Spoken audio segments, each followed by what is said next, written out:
This lecture is entitled The Revolution in Politics, 1775 to 1815. The years 1789 to 1799 in France were characterized by political and social upheaval. This 10-year period of political and social upheaval in France from 1789 to 1799 is known as the French Revolution. The French Revolution officially began on May 5, 1789, when Louis XVI, who had been King of France since 1774 and would be king until 1792, met with the Estates General. So on May 5, 1789, Louis XVI met with the Estates General to talk about tax reform. If Louis XVI had known by meeting with the Estates General that he would begin the French Revolution, he certainly would not have called the Estates General into session, because as a result of this revolution, Louis XVI will die, as many people do, tens of thousands actually, at the guillotine on January 21, 1793. The French Revolution began on May 5, 1789, and it dragged on for a long, bloody 10 years until November of 1799, when a great hero to the French, a man named Napoleon Bonaparte, born in 1769, dead in 1821, seized control of the French government and finally put an end to the political upheaval that had been underway in that country since May 5th of 1789. In November of 1799, Napoleon Bonaparte assumed the title First Consul.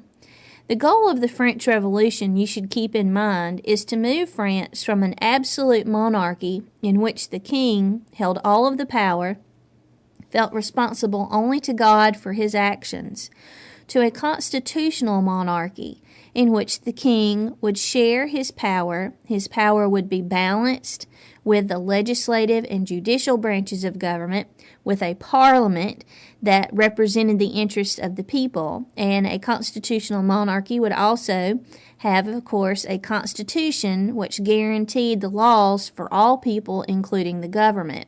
The reason why I tell you to remember that the goal of the French Revolution is to move France from an absolute monarchy to a constitutional one is because it seems at times that the French themselves forgot what it was they were fighting for and experimented with different forms of absolutism.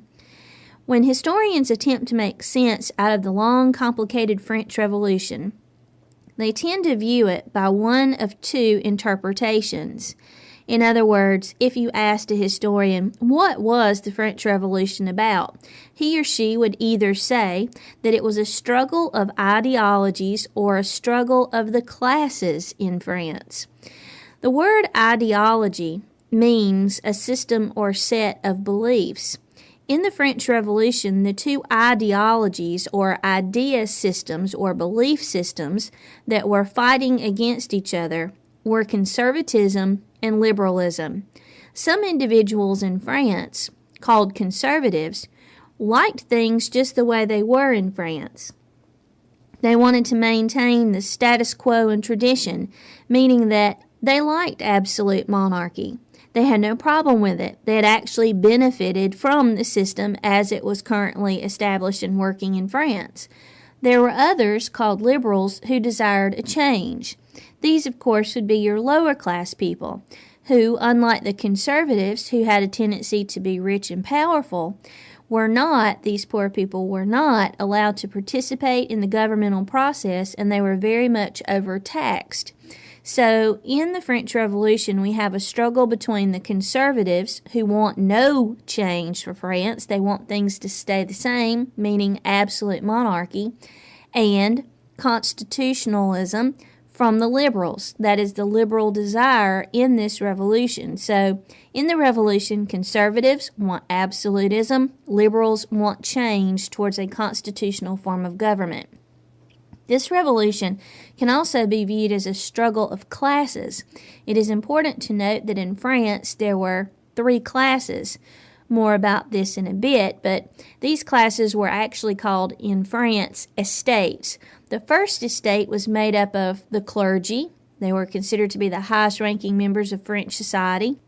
The second estate was made up of the nobility, the king, and the queen, and the third estate was made up of the commoners and the bourgeoisie, that is to say, upper middle class, merchants, doctors, and lawyers.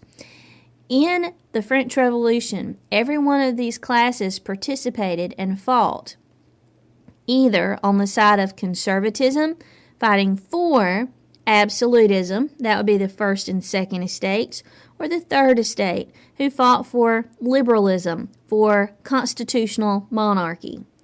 The causes of the French Revolution are complex, and there are 6 basic causes that we will look at in our discussion. There is the Enlightenment, the Glorious Revolution, the 7 Years' War, the American Revolution, debt in France, and tension between the second and third estates. We begin our discussion of the causes with the Enlightenment. The Enlightenment, as we saw in a previous lecture, was a philosophical movement which stressed belief in progress, that you could create better people and better societies, that science could explain everything from human behavior to politics. The Enlightenment also focused on civil liberties, the idea of liberty and equality. The Enlightenment reached its height in the country of France, so obviously its impact would be greatest there. The Enlightenment philosophers of France were called philosophes, and we will remember that those individuals were Montesquieu, Voltaire, and Rousseau. In his Spirit of Laws, Montesquieu had called for a constitutional form of government in France. He believed that constitutionalism was superior to absolutism, and that in a perfect form of government there would be a separation of the executive, legislative, and judicial branches, and that each of these would check and balance the power of the other. Voltaire, a philosopher of the Enlightenment, campaigned for legal equality, which did not exist in France before the French Revolution. He at one point, for criticizing the king, had been thrown into a French prison called the Bastille. So he believed that, and rightly so, that France lacked legal equality, that a person's social status, educational level, and religious affiliation often impacted how they were treated in a court of law. He said essentially that a court of law should be blind to the individual. In other words, the punishment should fit the crime, not the criminal's social status. Rousseau was a philosopher as well. He wrote a book called The Social Contract, in which he said the government and its people have an unspoken agreement. The government agrees to look out for the interests of the people. The people agree to be loyal to the government that looks out for their interests. However, he said from time to time, governments would not uphold their end of the deal, their end of the contract, that they would abuse their power, become obsessed with power. Corruption would be a problem, and that the people would be victimized by the government. When that happens, according to Rousseau, the contract is null and void. If the government does not uphold its end of the contract, the people are freed from their end of the contract. In fact, he says not only do they have the right to be freed from loyalty, they have the right to rebel or revolt against a government which does not uphold its end of the contract. Rousseau saw evidence, like the other philosophers, of major problems in France on the eve of the Revolution. These early Enlightenment philosophers are the origins of modern liberalism. So, rightly, the philosophers could be called liberals. Liberals in the 18th century stressed equal rights for all men. Women were not included in this. That was too radical an idea for the time. They also believed in equal opportunity, which did not exist in France, just as equal rights did not exist before the Revolution in France. Equal opportunity was the belief of the philosophers that every individual should have the right to move up in society, to gain an education, to better himself, to get a better job. By law in France, a person who was born into the first, second, or third estate died in that estate. There was no opportunity for advancement. There was no ability to move up in society. It goes almost without saying then that the Enlightenment philosophes were anti-absolutism. Their ideas of legal equality, separation of powers, balances and checks placed on the executive, legislative, and judicial branches, the idea that a government should look out for its people rather than abuse them, all of these ideas inspired the French to revolt, to gain progress, another Enlightenment idea for France. Progress meaning better societies and better people. The second cause of the French Revolution is the Glorious Revolution of Great Britain. Here, I'm going to just do a brief summary of the Glorious Revolution. We talked about it in depth in Chapter 16. The Glorious Revolution in Great Britain happened over a course of 2 months, from the end of 1688 to the beginning of 1689. In that short 2-month period, the English people and their Parliament, majority of them being Protestant, successfully wheeled the Catholic King James II to step down and give up his throne in favor of his Protestant daughter and son-in-law, William and Mary of Orange. So in the space of 2 months in Great Britain changed from a Catholic king to a Protestant king and queen. This was a bloodless, peaceful exchange of power. When William and Mary accepted the throne of England, it came with some reservations called the English Bill of Rights of 1689, which we talked about in a previous lecture also. Essentially what that means is William and Mary realized that when they came to Great Britain, they would not wield the kind of power that any king or queen had before them.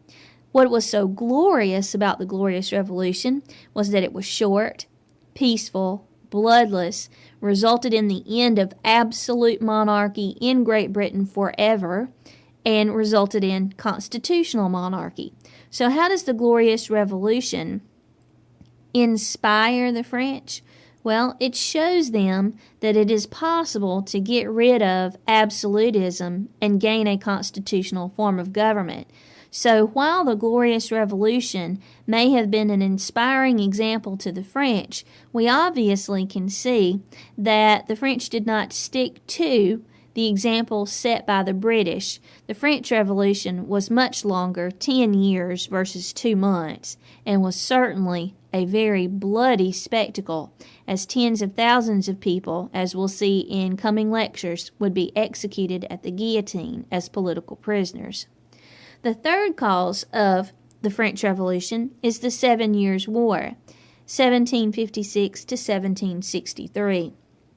If you were a good student in a previous U.S. history or American history class, you might remember that the 7 Years' War is called in American history the French and Indian War. This war was a struggle between France and Great Britain for control of Canada. When the war began in 1756, Canada was a possession of France. When the war ended in 1763, the British had gained Canada by defeating France. This war hurt France economically. It cut them off from a source of trade and revenue, and especially hurt one group in France. The upper echelon of the Third Estate was a group of people called the bourgeoisie, the upper middle class made up of merchants, doctors, and lawyers.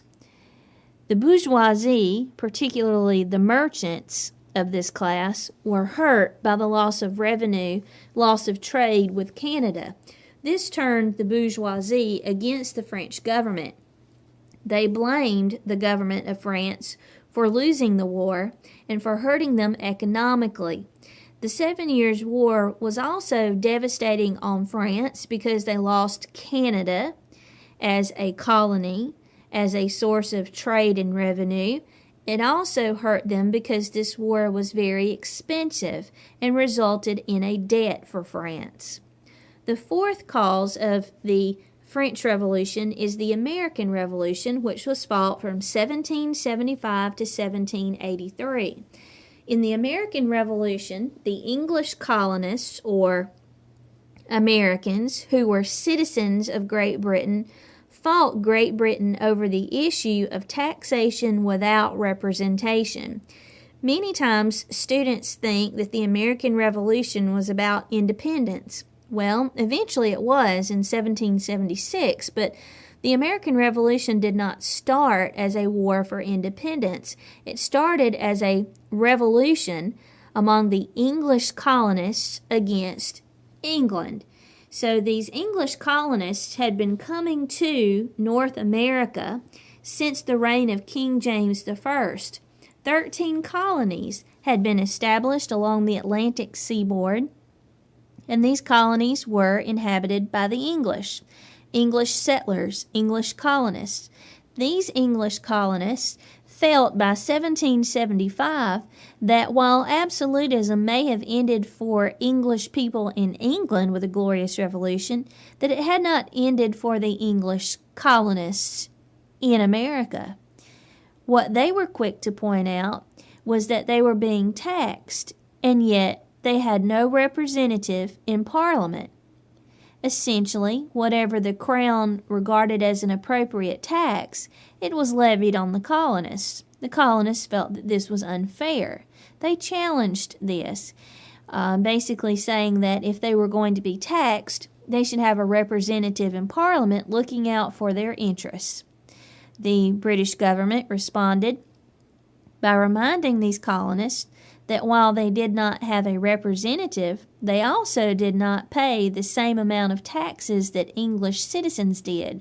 So the English government was willing to provide a representative for the colonists in Parliament so long as these colonists were willing to pay their fair share of taxes. This resulted in the outbreak of war between the colonists and Great Britain. It is known as the American Revolution.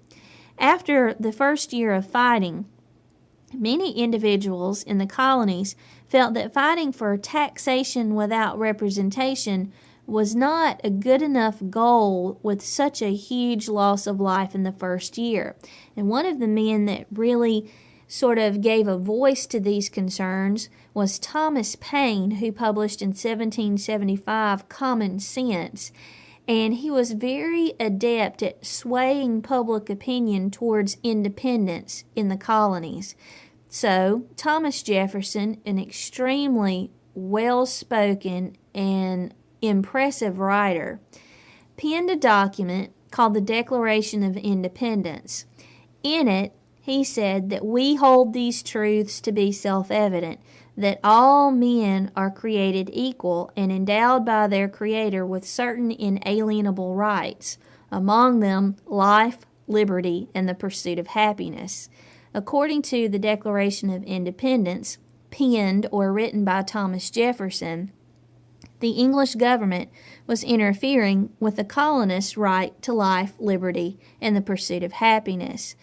Therefore, the Second Continental Congress ratified and approved the Declaration of Independence on July 4th, 1776. The focus of this revolution then changes to a war for independence. Many historians have argued that the English colonists would not have won the American Revolution had it not been for foreign aid. Many European countries run to the aid of the English colonists in their struggle against Great Britain, but the country that is first in line to offer aid, including sending some of its very best soldiers and commanders, was France.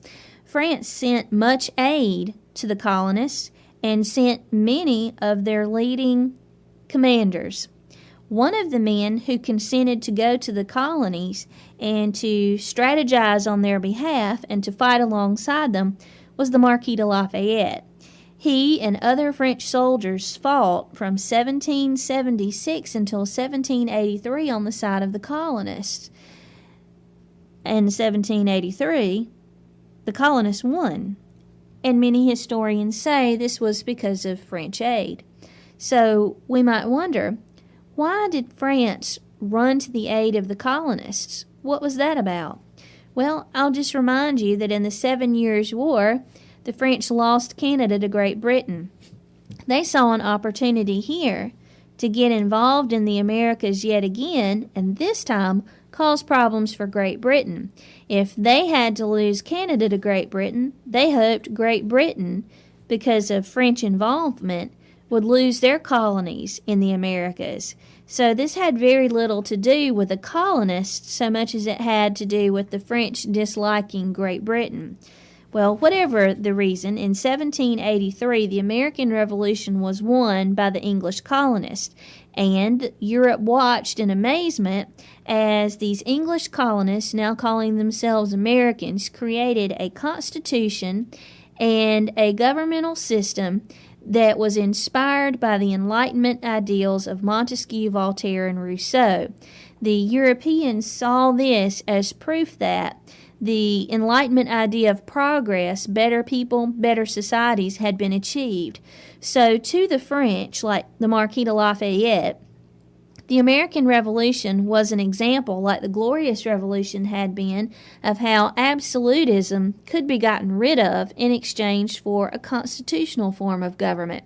So when the Marquis de Lafayette and other Frenchmen returned home, they realized, ironically, that they had just fought across the Atlantic Ocean on behalf of people that they didn't even know, a war against absolutism.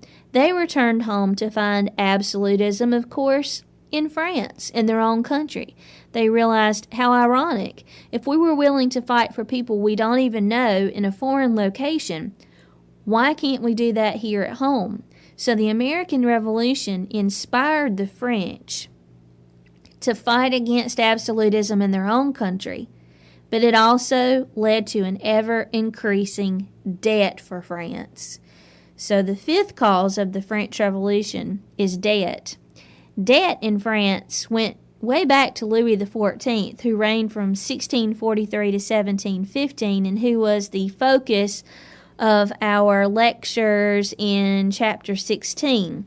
So just to remind you, Louis XIV had a big military. He had the biggest that had been assembled in Europe to that point, with 250,000 men. He used that army to wage 33 years of war in Europe, and this was extremely expensive. You might remember his dying words were, "I've gone to war too often for too little." He recognized at the end of his life the folly of his ways. He had spent enormous sums of money creating this professional, huge army and waging war with it for very little territorial gain. Louis had spent a great deal of money on his army, but he also spent a great deal of money on the Palace of Versailles, his little hunting cabin, which he had inherited from his father, Louis XIII. During Louis XIV's reign, Versailles was being constantly added to, refurbished, and redecorated. As a result, Louis XV, who comes to power in 1715, inherits a big debt. He inherits not only the throne of France, but a debt from this huge army, the Palace of Versailles, and 33 years of fighting under Louis XIV.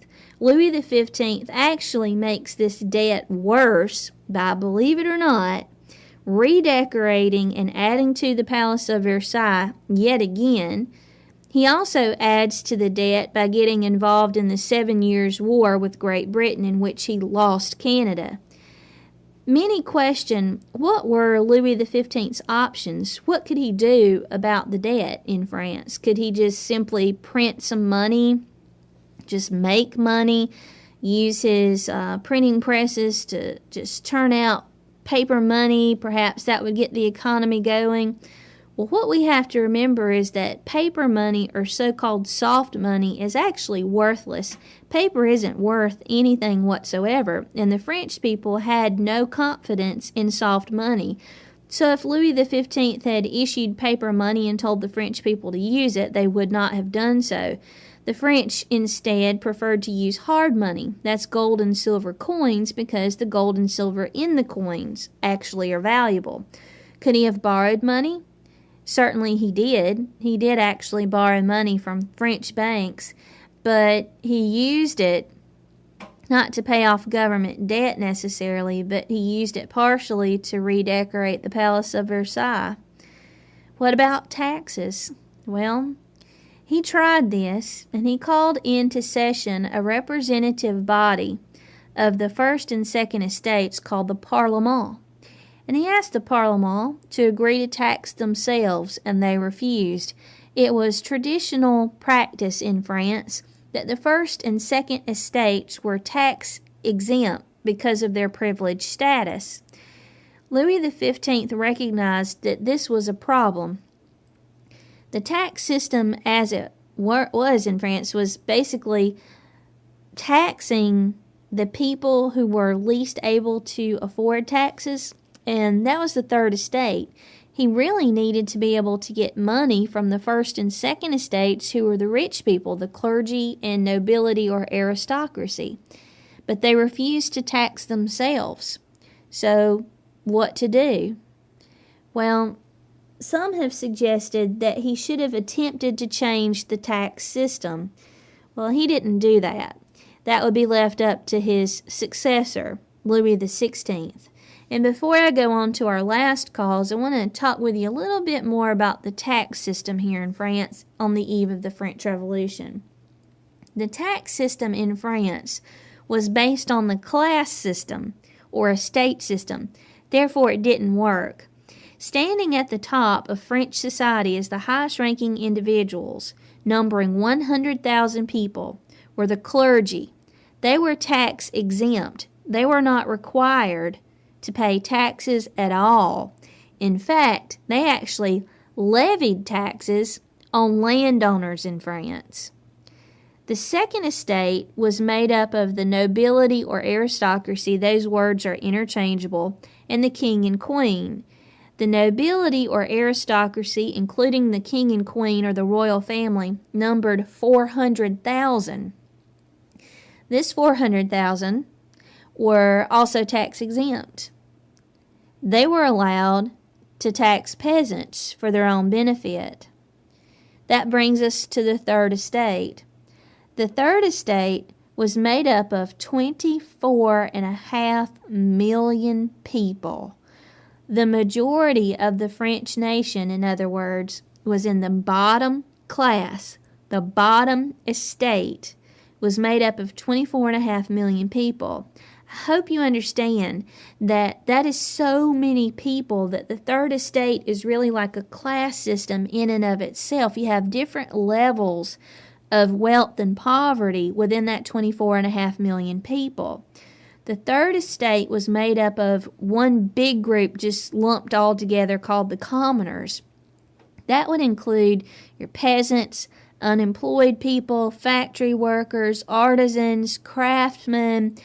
This was everybody called the commoners. Everybody. The other group inside the Third Estate was the bourgeoisie. The bourgeoisie is the upper middle class, doctors, lawyers, and merchants.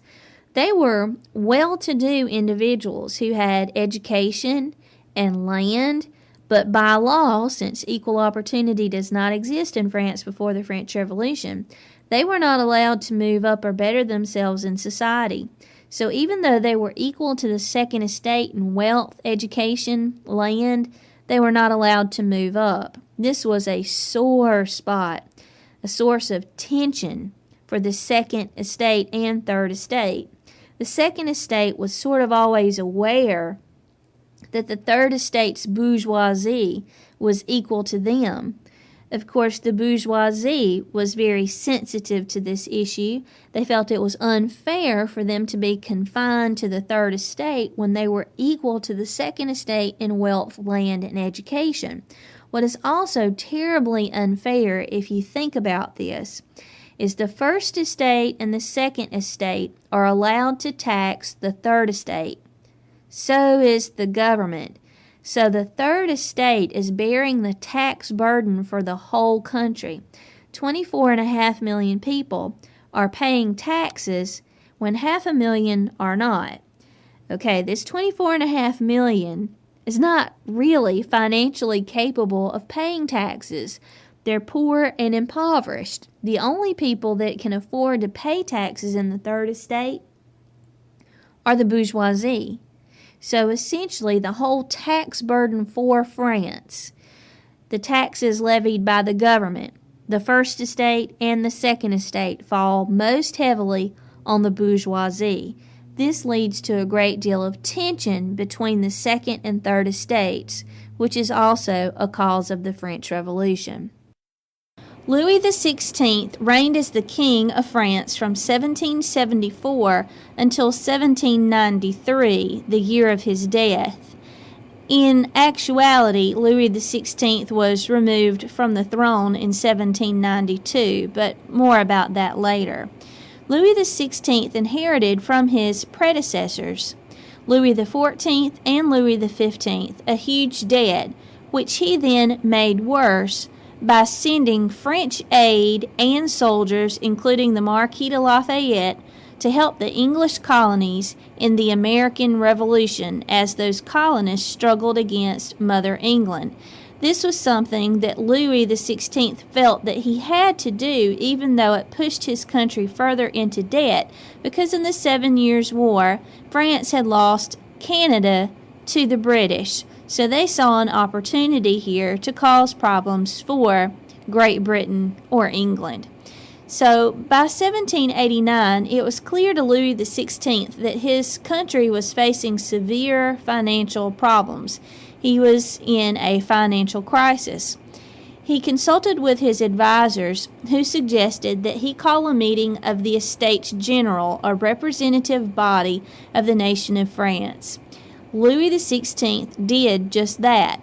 He told each estate, the first, second, and third estates, to select delegates to represent their interests at the Palace of Versailles on May 5, 1789.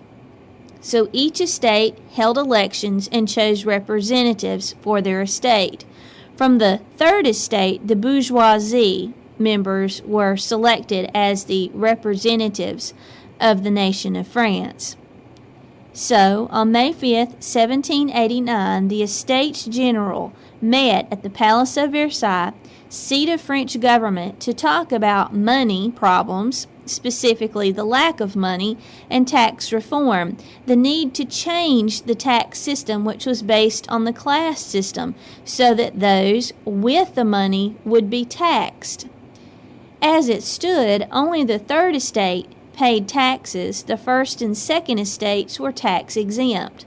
The first and second estates hoped that they would be able to compel the king to respect their traditional privilege of tax exemption. The third estate hoped to persuade the king to include the first and second estates in the tax system of France. As soon as the delegates arrived at the Palace of Versailles, they began to argue with each other before any meeting ever took place. And what they argued over was seating and voting. The third estate demanded that they be allowed to sit with and participate in the meetings with the first and second estate.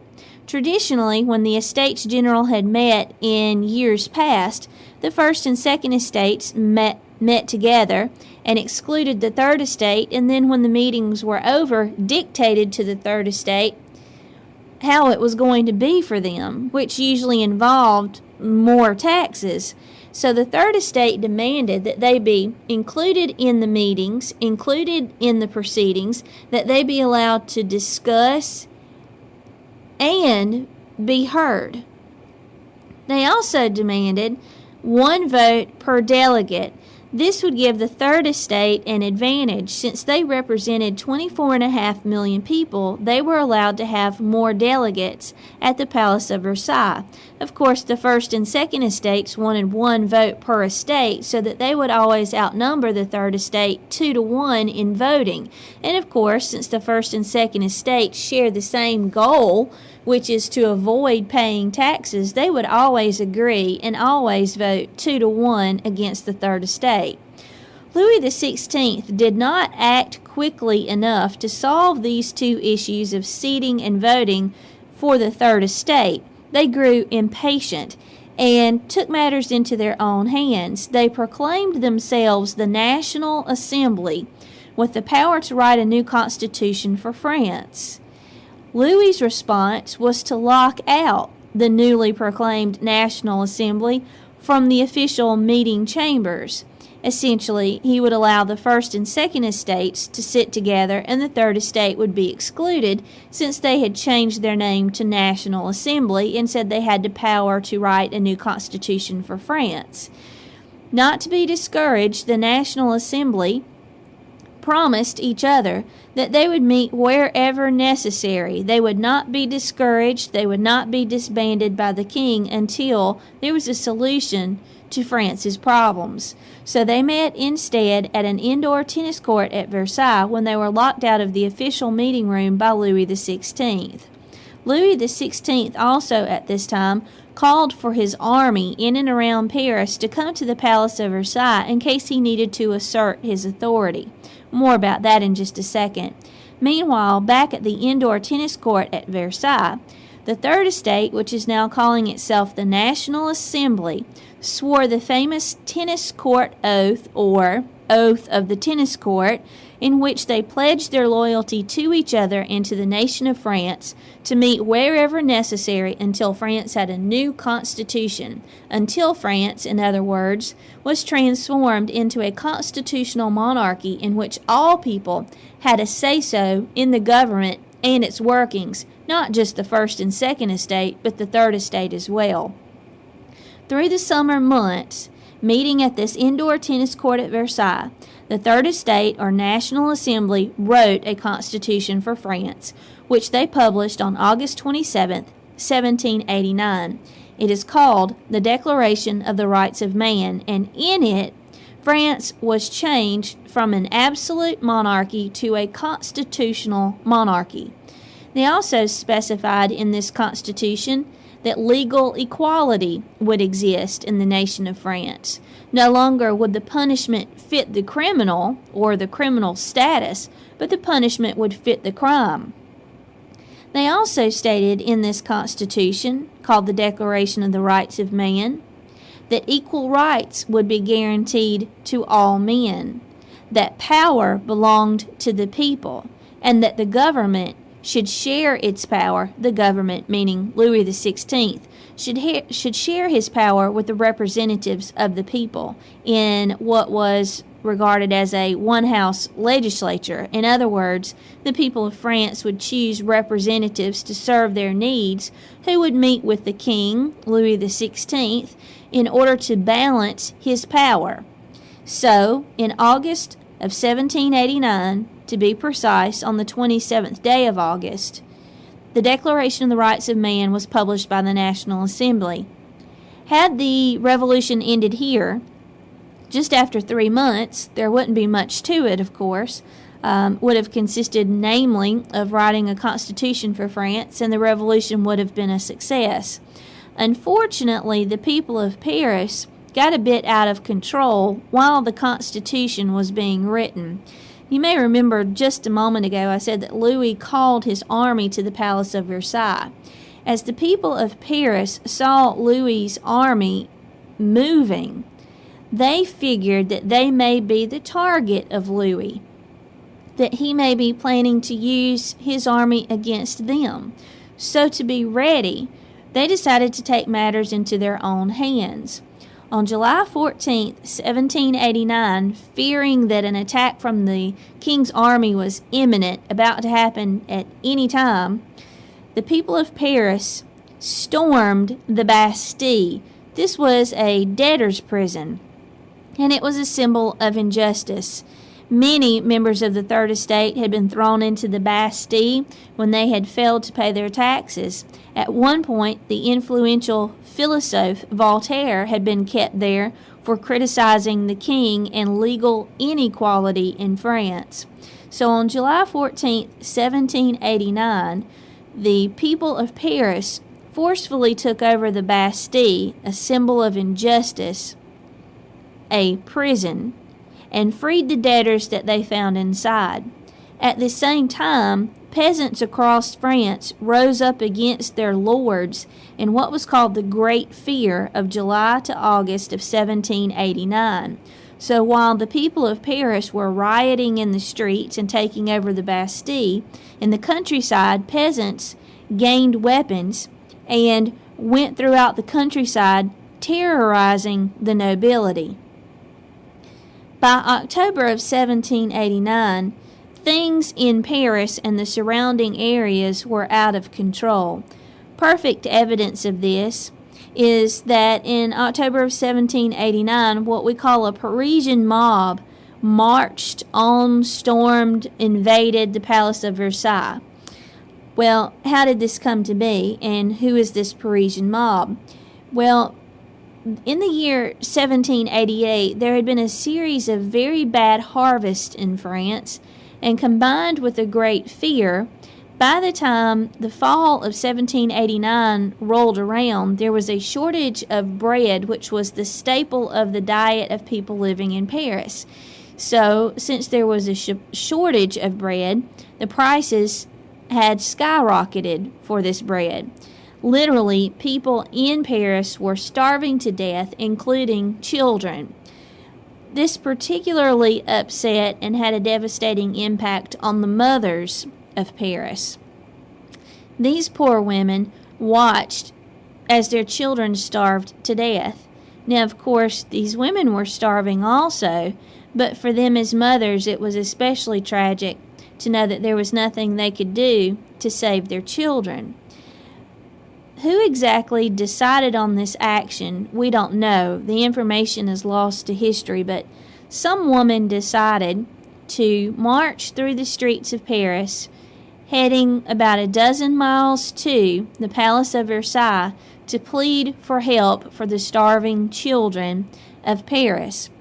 As this particular woman marched through the streets, she gained more and more support from other women in a similar situation, as well as soldiers who sympathized with these women. By the time this Parisian mob makes it the dozen miles to the Palace of Versailles, they number 7,000 women and soldiers. They go to the Palace of Versailles to complain about the shortage of bread on the Parisian streets. They hope to get the attention of their queen, Marie Antoinette.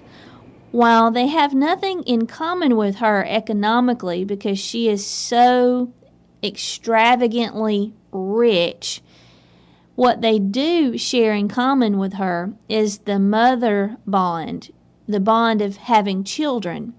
And they hope that they can compel her to do something about the shortage of bread and to save the children of Paris. They assume that she just must not know, because if she knew that the children were starving, surely she would offer help. So exactly what happens at the Palace of Versailles on October 5th, 1789 is uncertain. There's sort of a combination of fact and fiction here in this story.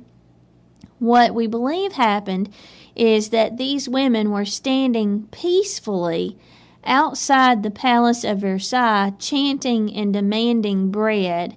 Now, supposedly, and we're not sure whether this is fiction or fact, supposedly when Marie Antoinette, who was at table, quote unquote, or eating dinner for hours at a time at a banquet with her family, her husband, the King of France, Louis XVI, and their son, who might be king someday if he survives the coming revolution, and their other children. And they're there with aristocrats eating a very lush and extravagant dinner when she is told that there are a group of women demanding to see her outside to complain about the shortage of bread to eat.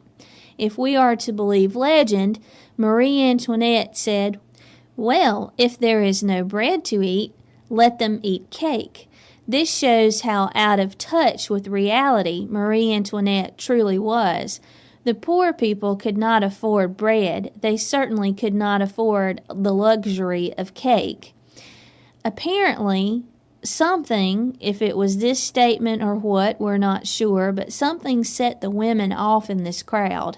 Maybe it was that they were ignored if she didn't actually tell that comment to a bodyguard for him to tell the crowd. Maybe they just grew impatient. We don't know. But whatever transpired, the result was the same. The women grew restless and invaded the palace of Versailles. They captured the royal bodyguard and decapitated them, and then demanded that the royal family go back to Paris. Without their bodyguards, the royal family had little choice but to comply. So on October 5th, 1789, the women of Paris take captive the royal family, Louis XVI, Marie Antoinette, and their children, and force them back to Paris to be imprisoned in the Tuileries Palace. It is the women of Paris who take the revolution in a different direction. And this is where we end this lecture. We'll have another lecture to follow about the continuing revolution.